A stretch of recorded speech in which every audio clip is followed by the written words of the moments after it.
மாணவர் பாசறை மாநில ஒருங்கிணைப்பாளர் தமிழவன் அவர்கள். ஆண்டாண்டு காலமதாய் ஆண்டு வந்த பூமி, அப்பன் ஆச்சி பாட்டன் பூட்டி சுற்றி வந்த வீதி, எங்கள் அக்கா அன்னையரே எதிரி இங்கு வரலாமா, எங்கள் மண்ணை ஆள நினைச்சா வேங்கைகள் நாங்கள் விடுவோமா. இது விக்கிரவாண்டியா என்கின்ற களத்தையும் தாண்டி வாக்குகளை விற்காத வாண்டியாக எப்பொழுதும் இருக்கும் என்கின்ற நம்பிக்கையோடு நாம் தமிழர் கட்சி இந்த இடைத்தேர்தலை சந்திக்கின்றது. இன்றைக்கு என் அத்தை சட்டமன்றத்திற்குள் வென்று சென்று விட்டார் என்றால் ஒரே ஒரு சட்டமன்ற உறுப்பினரை மட்டும் வைத்துக் கொண்டு நாம் தமிழர் கட்சி என்ன செய்ய போகிறது என்று கேட்கிறார்கள். இதைத்தான் இவர்கள் சொன்னார்கள், ஒரு சீமான் வந்தால் என்ன மாற்றம் நிகழ்ந்து விடும் என்று கேட்டார்கள்.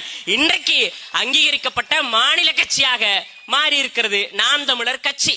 அதேதான் கேட்டார்கள், ஒரு பிரபாகரன் வந்தால் இந்த நிலத்தில் என்ன மாற்றம் ஏற்படும் என்று கேட்டார்கள்.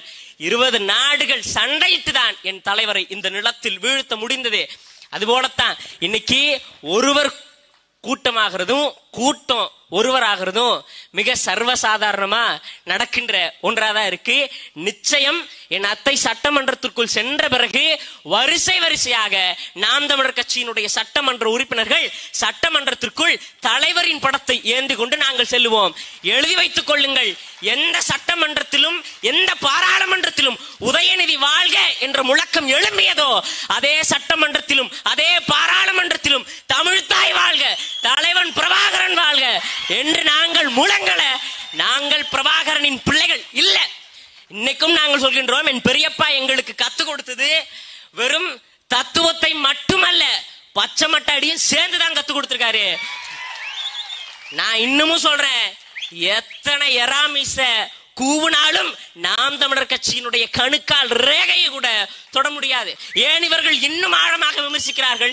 ஏன் விமர்சிக்கிறார்கள்? காரணம், அவர்களினுடைய வயிற்று பிழைப்பு உயிர் பிழைப்பு நாம் தமிழர் கட்சியை விமர்சிப்பதில் தான் இருக்கிறது என்றால் அந்த விமர்சனத்தை நீங்கள் செய்யுங்கள். நாங்கள் எந்த விதமான மறுப்பையும் உங்களுக்கு தெரிவிக்கவில்லை.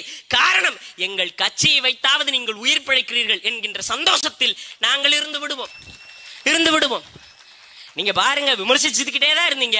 2016, 21, 19, 24 இந்த இடைத்தேர்தல் உட்பட எல்லா தேர்தல்களிலும் நீங்கள் நாம் தமிழர் கட்சியை விமர்சித்துக் கொண்டுதான் இருக்கிறீர்கள். ஒரு கட்சி திருட்டிலே வளர்ந்திருக்கிறது, ஒரு கட்சி கலவரத்திலே வளர்ந்திருக்கிறது. ஆனால் தமிழக அரசியல் வரலாற்றிலேயே ஒரு கட்சி மட்டும்தான் இத்தனை அவதூறுகள் இத்தனை விமர்சனங்களையும் தாண்டி வாக்குக்கு காசு கொடுக்காமல் அங்கீகரிக்கப்பட்ட கட்சியாக மாறி இருக்கிறது.